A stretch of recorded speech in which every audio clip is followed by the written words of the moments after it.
നമുക്ക് മലബാർ സ്പെഷ്യൽ കല്ലുമ്മക്കായ നിറച്ചതാണ് ഉണ്ടാക്കുന്നത്. അതിന് വേണ്ടിയിട്ട് കല്ലുമ്മക്കായ നന്നായി വൃത്തിയാക്കിയതിന് ശേഷം ഇതുപോലെ ഒരു പാത്രത്തിൽ കമിഴ്ത്തി വെക്കാം. അപ്പോൾ അതിൻ്റെ വെള്ളമൊക്കെ ഒന്ന് ഊർന്ന് കിട്ടും. ഇനി ഒരു പാത്രത്തിലേക്ക് പച്ചരിപ്പൊടിയാണ് ഞാൻ എടുത്തിട്ടുള്ളത്. ഇതിലേക്ക് ആവശ്യത്തിന് ഉപ്പിട്ട് നന്നായിട്ട് കുഴച്ചെടുക്കാം. തിളച്ച വെള്ളത്തിലാണ് ഞാനിവിടെ കുഴച്ചെടുക്കുന്നത്. ഇനിയിപ്പോൾ ഇതിലേക്ക് ഒരു മിക്സ് വേണം. അതിന് വേണ്ടിയിട്ട് മിക്സിയുടെ ജാറിലേക്ക് ഒരു പിടി തേങ്ങ, 2 കഷ്ണം ചെറിയുള്ളി, കുറച്ച് 1/4 ടീസ്പൂണ് വലിയ ജീരകം, ഒരു 1/4 ടീസ്പൂൺ മഞ്ഞൾപ്പൊടി, ഇതൊക്കെ കൂടിയിട്ട് നന്നായിട്ടൊന്ന് ക്രഷ് ചെയ്തെടുത്തിട്ട് നേരത്തെ ആക്കി വെച്ചിരിക്കുന്ന മാവിലേക്കിട്ട് നന്നായിട്ടൊന്ന് കുഴച്ച് വെക്കാം. അതിനുശേഷം നമുക്ക് കല്ലുമ്മക്കായ നിറച്ച് തുടങ്ങാം. ഒരുപാട് മാവ് കുത്തി നിറക്കണ്ട, ആവശ്യത്തിന് മാത്രം നിറച്ചെടുക്കാം. എന്നിട്ട് ഇതൊന്ന് ആവി കയറ്റി വേവിച്ചെടുക്കാം.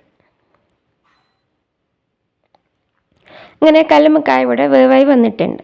ഇനിയിപ്പോൾ ഇത് മുക്കിപ്പൊരിക്കാൻ വേണ്ടിയിട്ടൊരു മാവ് തയ്യാറാക്കണം. അതിന് വേണ്ടി ഒരു ബൗളിലേക്ക് മഞ്ഞൾപ്പൊടി, കാശ്മീരി മുളക് പൊടി, ഉപ്പ്, നോർമൽ മുളക് പൊടി, ഇതൊക്കെ ഇട്ടിട്ടൊന്ന് മിക്സ് ചെയ്തിട്ട് കുറച്ച് വെള്ളം കൂടി ഒഴിച്ച് നന്നായിട്ടൊന്ന് മിക്സ് ചെയ്തെടുക്കാം.